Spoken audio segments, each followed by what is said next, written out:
Bi, aya naon Cik Uti rusuh-rusuh? Aya gula teu. Eueuh Cik Uti geus diiyangkeun kamari. Kumaha atuh heg abi erek ka kolot ieu ek ningali kolot geus 7 tahun teu ka ditu. Astagfirullahaladzim, eta teh nya geus 7 tahun teh kakarek rek nempo. Heueuh ibi ek ningali ka ditu. Keur Nah, penting aya naon nya teh ayeuna make hayang ka ditu. erek buka waris nyata ibi di ditu teh. Nah, ari buka waris asa rusuh dek moal gula ari kamari goyang tai goyang ciki ngadenge cenah Cik Uti mah teu miara.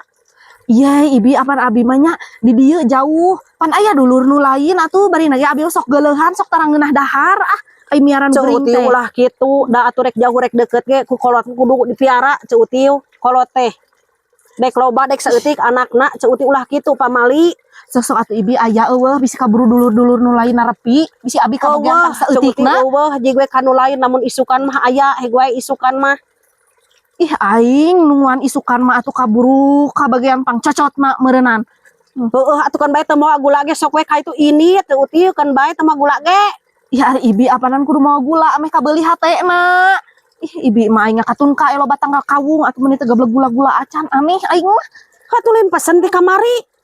Heuh atuh nya kitu teh sesakeun. Ini kun kadiimeukeun kabeh aing mah. Balang Rek buka waris eta moal gula amit-amit aing moal kabagian warisan ge moal kitu mah.